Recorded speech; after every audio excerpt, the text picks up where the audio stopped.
The time's come to play here in my garden of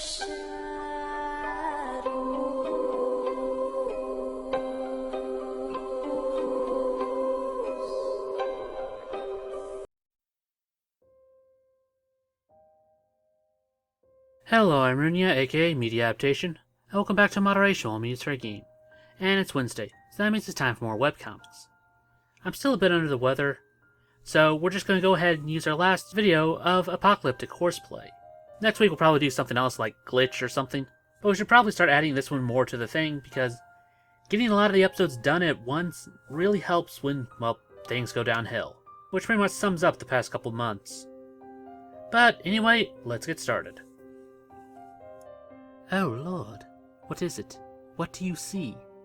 I'm not sure. Are these microbes? Yes, precisely. This is amazing. I can see them as clearly as I see you. These spectacles must be more powerful than any microscope ever created. This is what I believed at first, but they can do far more than that. Try looking towards me now. Oh my, what do you see?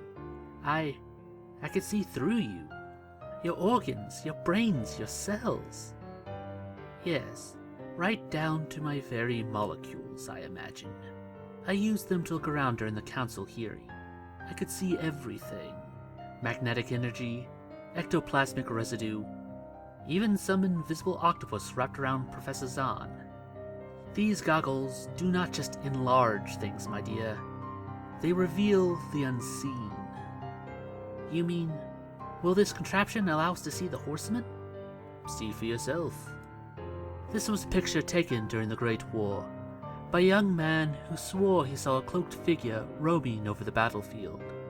Naturally, the picture came up empty, and like all his predecessors, the boy was unable to prove his claim. I thought the cameras and the like were oblivious to the horsemen's influence. They could not be photographed any more than a scent or the wind. And yet... Master, you're right. I could see it. It's... Death. The pale horse rider. Of course. That's what the Metatron was talking about. Who could that be? Master Ozum, this is Father Matthews. Sorry to drop by unannounced, but we need to speak with you. Yes, urgently. What are you doing here? Was your sabotaging of our investigation not enough? Now you come to subject my own master to your unsufferable crudeness? Our investigation! The whole thing was my idea from the start! You pompous little... Please don't antagonize her. Lady Babel, I think you'll agree that there is far too much at stake to let rivalry divide us. Please hear us out. We would like to make a deal. A deal? What kind of deal? The bad kind. One I was forced to make in order to get us all out of that house. Hey, that's right. How did we get out of there? Yeah, can't remember either. It's fuzzy. Wait, I remember. I was standing over one of those exorcists in the basement, and the next thing that I knew, we were all standing in Prospect Park. Was that you? Unfortunately, no. I had help. Help? From where? Above or below? Below. Crap. What did you do, Mort? Please don't tell us you swore allegiance to the Morning Star. Did you sign us back up for Judgment Day? Of course not. But that was not what he was interested in. He wanted us to look after someone. A child. I didn't realize who this child was until earlier today. But by then, it was too late. Why? Who is it? The one they've been waiting for. A girl, about 10 years old, who already possesses the power to shift the natural balance in the adversary's favor, and she's coming for us. What are we supposed to do with her? Protect her, keep her hidden from those exorcists and anyone else who means to harm her, until she's ready to play her part in her father's plan. Well, this is a shit deal. Not necessarily. I've given it some thought, and despite the considerable risk, I believe this may provide us with an opportunity. Obviously, the adversary expects us to succumb to this child's influences and resort to our former selves.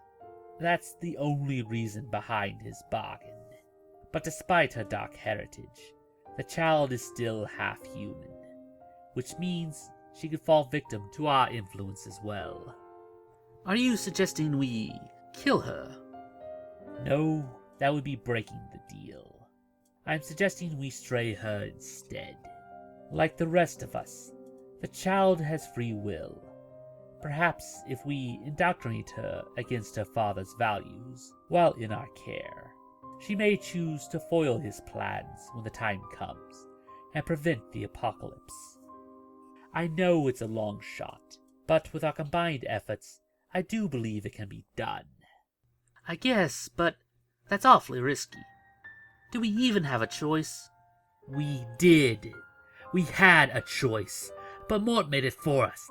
Do you realize if you had only listened to me back at the house, none of this would be happening? We'd still be living there. Pesty's pets would still be alive. We would have been forced to school, the unholy spot of Satan. The spawn still exists, Warrants. We would have had to deal with that eventually. I only did what I thought was best for. Don't give me that crap. You did what you wanted, just like you always have. Don't you remember who started this? Who convinced us to bring the end of the world in the first place? Because I do. At last. I was wondering when you'd finally catch up to me. You knew? Why did you never wait for us then? Time is money, my lads. And as you can see, I've been making a killing. Besides, you two have blossomed in my wake for centuries. I assumed you were just content eating my dust. Mind your tongue, Bellum. You may have history's favor, but we have taken far more human lives than you and your barbaric battles ever will. Do not call me Bedlam, little man. I have a less ambitious name. But you are correct. I haven't killed nearly as many mortals as you. In fact, I've never killed anyone. My craft is not to kill people, you see. It's to make people kill each other. Don't get me wrong, I appreciate your handiwork, but there's a reason I inspire more dread than the two of you combined. 3. There are 3 of us. Is that? Yes, we call him Mortis, but he also has a less ambiguous name. What is he doing? Right now, tending to the survivors, or lack thereof. He says we were chosen, all 4 of us, that our destiny is to purge this world by joining forces and riding together. The world? You can't be serious. Do you know how many new mortals are born in this world each day? I've dragged over a dozen countries into war over the century, and as you were so keen to point out, I never even made a dent. Then I suppose we must present this world with a challenge to scale. With our combined efforts, I do believe it can be done. You want a conflict on a world scale? World wars? Yes, world wars. I like the sound of that. And that about does it for this video. If you have any other ideas like seeing made into a video, then please post it down in the comments below, and we'll add it to our next viewer request week. It's now time for the part of the show where we ask you to help us appease the YouTube algorithm by dropping a like, share, or comment. It helps out much more than you'd think. And if you haven't subscribed yet, then it's very much appreciated. And if you'd like to support this channel, then please visit our Patreon. Link will be down in the description below. Even if you can't give a lot, every little bit helps. Oh, we also started up a Let's Play channel. So if you want to see us try out some horror games, then feel free to stop on by. Link will be in the card as well as in the description. And I guess I'll see you in the next one. Anyway, I'm Runya. And I'm Ada. Remind you to take life in moderation. Weep not, poor children, for life is this way.